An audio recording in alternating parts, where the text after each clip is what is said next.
मैं आपको अपना पर्सनल एक्सपीरियंस बता देता हूँ कि एक स्टूडेंट ऑफ नॉलेज माशाल्लाह बहुत अच्छी यूनिवर्सिटी के he contacted me through some contact, और उन्होंने मुझसे अपनी पॉर्न एडिक्शन की जर्नी शेयर की।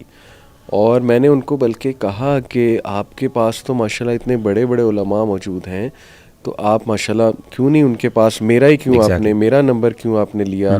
तो उसने बाकायदा इस बात को कहा कि उन्होंने भी मुझसे बात की है, लेकिन ये कि मैं आपका पर्सपेक्टिव भी सुनना चाहता हूँ। तो अल्हम्दुलिल्लाह मैंने फिर थोड़ा साइकोलॉजिकल एस्पेक्ट से उनको कुछ बातें समझाई, तो उनको बड़ी समझ आई। बिल्कुल, तो ये ज़रूरी है कि ठीक है आप जा रहे हो, सबके पास जाओ, लेकिन हेल्प लो जहाँ से आपको हेल्प मिलती है। साइकोलॉजी कोई हवाई बातें नहीं है ब्रो। एग्जैक्टली, इस पे एक्सपेरिमेंट्स हैं, इस पे मेहनत है, इस पे पूरी फील्ड खड़ी है। अल्लाह माफ करे, बिल्कुल कुछ लोग इसके बारे में वैसे एहसास हो जाते हैं, लेकिन ये है अल्लाह माफ करे। मैं बताया, मेरे पास एक स्कॉलर आए बाकायदा, एक उन्होंने दरसे निज़ामी किया हुआ है, वो उस्ताद है, वो मेरे पास सवाद से आए स्पेशली कि जी मैं आपसे आके मैंने अपने डिस्कशन, और उनका मसला ये था कि उनको भी कुछ साइकोलॉजिकल इश्यूज थे। वो कहते हैं मैंने आपसे, और मैंने उनको रिकमेंड किया। अच्छा, वो हेजिटेट कर रहे थे, मतलब उन्होंने ये स्टेप ले लिया कि एक बंदा जो शायद उनकी नज़र में चले आलिम तो नहीं होगा, लेकिन एटलीस्ट शायद इन मामलात को ज्यादा समझने वाला है, वो उसके पास आ गए। अब मैं उनको मैंने कहा आपको मसला कोई नहीं है, कोई इशू नहीं है आपको। अच्छा, वो अब मैं उनको जो दीनी पर्सपेक्टिव से गाइड करूँ, वो तो आलिम है, उनको सारी चीजें आती हैं, वो मुझसे ज्यादा कोट करेंगे, लेकिन वो दिमाग उसको कबूल ही नहीं कर रहा। तो मैंने कहा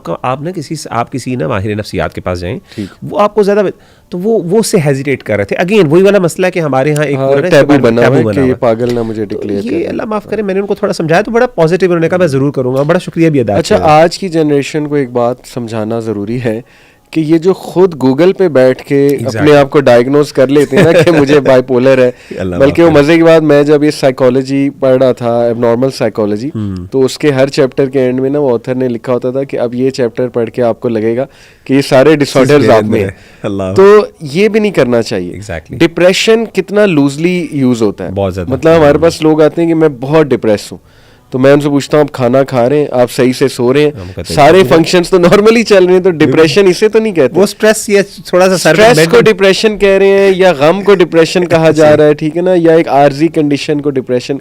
तो ये भी मेरी इस जनरेशन से रिक्वेस्ट है कि हर बात पे डिप्रेस नहीं होते हैं।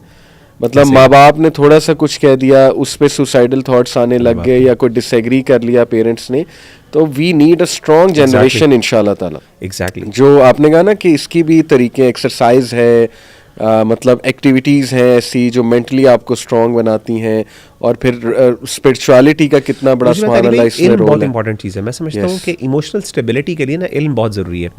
मतलब मैं एक चीज़ बड़ी नोट कर रहा था कि जो वसवसे हैं, अच्छा अल्लाह के रसूल, ये जो मसला ओसीडी है, इस्लामिक ओसीडी जिसको हम कहते हैं, तहारत के मसाइल के हवाले से कुछ इंसान को हो गई, हसासियत हो गई, पेशाब के कतरों के हवाले से हो गई, इस तरह की चीज़ें आती हैं।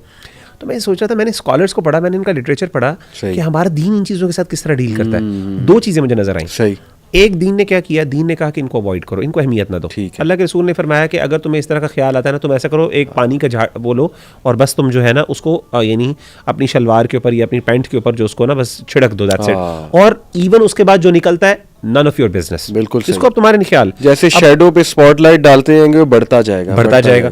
तो अल्लाह के रसूल ने फरमाया कि अगर तुमने क्या करना है, तुम्हें फील हुआ है, बाकायदा फील हुआ है, तुम ऐसा करो, सिंपल पानी का लो और उसको जो है ना छींटे मार दो, इसके बाद जो होता है नन ऑफ योर बिजनेस। अब शरीयत ने हुक्म दे दिया कि अब तुमने सोचना नहीं इसके बारे में। पहली चीज़ ये है कि अवॉइड करो इसको, ठीक है ना।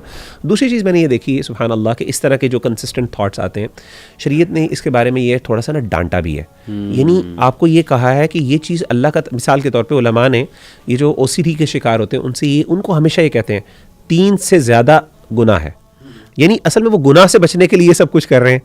तो उनको बताया कि अल्लाह की ताला का तुमसे तकाजा ये है कि 3 के अंदर हो जाए तो ठीक है, उसके ऊपर से तुम मुकल्लफ नहीं हो, जिम्मेदार नहीं हो, तो अब तुम्हारा काम ये है कि तुम इससे ऊपर करोगे तो गुनाह हो।